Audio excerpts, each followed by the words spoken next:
బాగా గుర్తుంది చిన్నప్పుడు థియేటర్‌లో ఫస్ట్ టైమ్ అనుకుంటా నేను జనాలు అప్లాడ్ చేయడం, చప్పట్లు కొట్టడం చూసా థియేటర్‌లో 'భారతీయుడు 1' చూస్తున్నప్పుడు. నాకు 6, 7 ఏళ్ళు ఉంటాయేమో నాకు బాగా గుర్తుంది. సినిమాలు పిచ్చిగా అప్పట్లో 'చిరంజీవి' పిచ్చి, సినిమాలు పిచ్చి. సో, అప్పుడే స్టార్ట్ అవుతుంది సినిమాలు పిచ్చి. ఆ టైంలో ఎందుకు ఇంతగా జనాలు కనెక్ట్ అవుతున్నారు సినిమాకి. నేను చాలా సినిమాలు చూస్తున్నాం గానీ ఎవరు ఎక్కడ ఇట్లా అప్లాడ్ లేదే, చప్పట్లు కొట్టేసి థియేటర్‌లో కొంతమంది సెల్యూట్లు కొట్టే లెవెల్‌కి ఏంది ఈ సినిమా? ఎంత ఎక్సైట్ అవుతున్నారు ఏంటి అని తెలీదు ఆ వయసులో. కరప్షన్ అంటే ఏంటి? అవినీతి అంటే ఏంటి? లంచాలంటే ఏంటి? అనే దాని గురించి ఐడియా లేదు. 'ఠాగూర్' వచ్చిన తర్వాత పెద్దగా ఫుల్ కంప్లీట్ నాలెడ్జ్ వచ్చిందేమో కానీ ఆ టైంకి లేదు కదా, చిన్నపిల్లోడు కదా. సో, వయసు పెరిగే కొద్దీ 'భారతీయుడు 1' సినిమాకి జనాలు ఎందుకు కనెక్ట్ అయ్యారు అప్పట్లో అనేది తెలుస్తూ వచ్చింది. స్కూలింగ్ ఇంకాస్త పెద్దోడిని అయ్యేసరికి. సో, ఆ లెవెల్ నుంచి అట్లాంటి ఒక సినిమా నుంచి ఈరోజు థియేటర్‌లో జనాలు పారిపోయేటువంటి సినిమా తీయడం శంకర్‌కే సాధ్యమేమో. మిగతా ఎవరు ఈ లెవెల్‌లో డౌన్‌ఫాల్ రారేమో. సో, ఈ 2 సినిమాలకి తేడా ఏంటి? ఫస్ట్ తేడా ఏంటంటే అప్పట్లో కరప్షన్ అనేది చాలా పెద్ద అంశం. లంచం అనేటువంటిది ఏదైతే ఉందో, లంచం తీసుకోవడం, బ్రైబ్ అనేది చాలా పెద్ద విషయం అప్పట్లో. అంటే ఆ తర్వాత మన కర్మగాలి, మన దౌర్భాగ్యం ఏంటంటే అది కామన్ అయిపోయింది. డబ్బులు ఇస్తే కానీ పని జరగదు అనేది. నేను అదే చెప్తా, ఓవర్ ద ఇయర్స్ ఏదైనా సరే జనరలైజ్ అయిపోతూ వస్తే ఇట్లాగే అవుతుంది. అది పెడోఫైల్ థింగ్ అనండి, రేపులు అనండి, వైలెన్స్ అనండి, టీనేజ్ సెక్స్ అనండి, బిఫోర్ మ్యారేజ్ సెక్స్, ఇట్లా ఏదైనా సరే మంచిదైనా చెడైనా జనరలైజ్ అవుతూ వచ్చే కొద్దీ జనరలైజ్ అయిపోతుంది. మన రోడ్లు మనమే క్లీన్ చేసుకునేటువంటిది అలవాటు చేసామనుకోండి 30 సంవత్సరాల తర్వాత అది కూడా జనరలైజ్ అవుతుంది. కానీ మనం మంచి జనరలైజ్ అయ్యాం, ఇప్పుడు చెడును జనరలైజ్ చేస్తూ అవుతుంది సొసైటీ.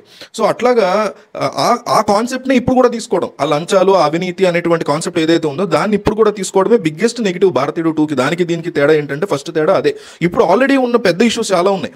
డ్రగ్స్ కానీ, చిన్నపిల్లల మీద థింగ్ కానీ, ప్రభుత్వాలు ప్రజల్ని డబ్బులు ఓట్లు పెట్టి ఏ రకంగా అయితే డబ్బులు పెట్టి కొనేస్తున్నాయి, ఇట్లా ఎన్నో ఇష్యూస్ ఉన్నాయి కదా దేశంలో. వాటిల్ని ఏదైనా తీసుకుని ఉంటే కరెక్ట్గా జనాలు కనెక్ట్ అయ్యేవారు. సరే తీసుకున్నాడు, ఇప్పటికీ లంచాలు ఉన్నాయి కదా, ఎంతో కొంతమంది దాని నుంచి బాధపడుతున్నారు కదా, ఆలోచిస్తున్నారు కదా మనలాంటి వాళ్ళు అనుకుంటే దాన్ని కూడా సరిగా ఎగ్జిక్యూట్ చేయలేకపోవడం అనేది శంకర్ చేసిన బేసిక్ మిస్టేక్ అని చెప్పుకోవాలి. రెండోది ఏంటంటే కమల్ హాసన్ అసలు ఈ స్టోరీని ఎట్లా యాక్సెప్ట్ చేసాడో నాకు అర్థం కాదు. ఎందుకంటే Kamal Haasan as a person ఒక మెంటాలిటీ ఎట్లాంటిదంటే ప్రీచింగ్ మెంటాలిటీ కాదు.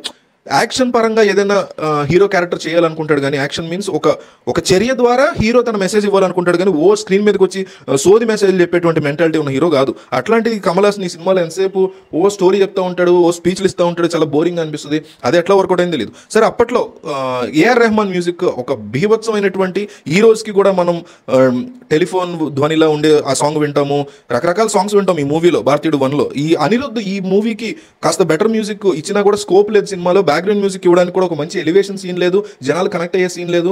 జైలర్ మూవీ లాంటి ఒక 4 సీన్లు మంచివి పడి ఉంటే ఇతను కూడా హుకుం లెవెల్లో ఇచ్చేవాడు. మీకు విక్రమ్ చూసాం కదా, మనం వచ్చిన లోకేష్ కనగరాజు, కమల్ హాసన్, విక్రమ్, అందులో ఎంత అద్భుతంగా ఇవ్వగలిగాడు. ఎందుకంటే ఆ లెవెల్ ఆఫ్ ఎలివేషన్స్ ఆ మూవీలో ఉన్నాయి. అట్లీస్ట్ ఒక మంచి స్టోరీ కనెక్ట్ పాయింట్ ఉంది.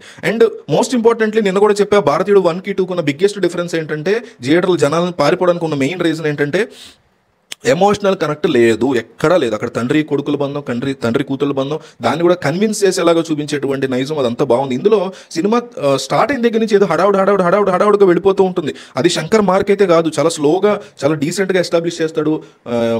మొత్తం ఉన్నటువంటి స్టోరీని అట్లా ఎస్టాబ్లిష్ చేయలేకపోయాడు. దానివల్ల అసలు ఎమోషనల్ కనెక్ట్ అనేది ఎక్కడ కనిపించలేదు. కానీ ఒకటి మాత్రం మెచ్చుకోవాలి, అప్పట్లో ఎట్లా అయితే బాగా ఖర్చు పెట్టి లావిష్ పిక్చరైజేషన్, లావిష్ సాంగ్స్ ఉన్నాయో, ఇందులో సాంగ్స్ లేకపోయినా లావిష్ పిక్చరైజేషన్ చాలా భారీగా ఖర్చు పెట్టడం చెప్పుకోవాలి. But which is unnecessary for such story అనిపించింది.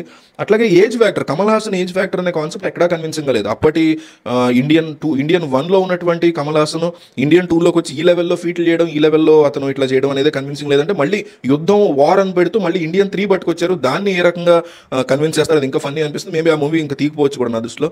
సిద్ధార్థ్ క్యారెక్టర్ కూడా సరిగ్గా రాసుకోలేదు. ఏదో ఎక్కడ పడితే అక్కడ అతను పర్సనల్ విషయాలు యూటర్న్ తీసుకోవడం, అంత స్ట్రాంగ్గా ఉండేటువంటి ఒక వ్యక్తి మళ్ళీ రివర్స్లో తిరగబడినటువంటి వ్యక్తి మళ్ళీ రివర్స్ అయిపోవడం, ఇవన్నీ కూడా నచ్చలేదు. సో, ట్రైలర్ థర్డ్ పార్ట్కి ఒక ట్రైలర్ అని వదిలేరు థియేటర్లో, అది కాస్త ఇంప్రెసివ్గా ఉంది. సెకండ్ పార్ట్ ట్రైలర్ కంటే థర్డ్ పార్ట్ ట్రైలర్ అయితే కాస్త ఇంప్రెసివ్గా ఉంది. ఉన్న దాంట్లో సినిమా మొత్తంలో ఉన్న బెస్ట్ థింగ్ ఏంటంటే కాస్త క్లైమాక్స్ లిటిల్ బిట్ బాగుంది. అండ్ ఈ ట్రైలర్ థర్డ్ పార్ట్ కోసం వదిలినటువంటి ఇండియన్ 3 కోసం వదిలిన ట్రైలర్ కాస్త పర్లేదు అనిపించింది. ఓవరాల్గా అయితే శంకర్ తీసినటువంటి అన్ని సినిమాల్లోకి పరమ చెత్త సినిమా కింద నేను 'భారతీయుడు 2'ని ఫీల్ అవుతున్నా.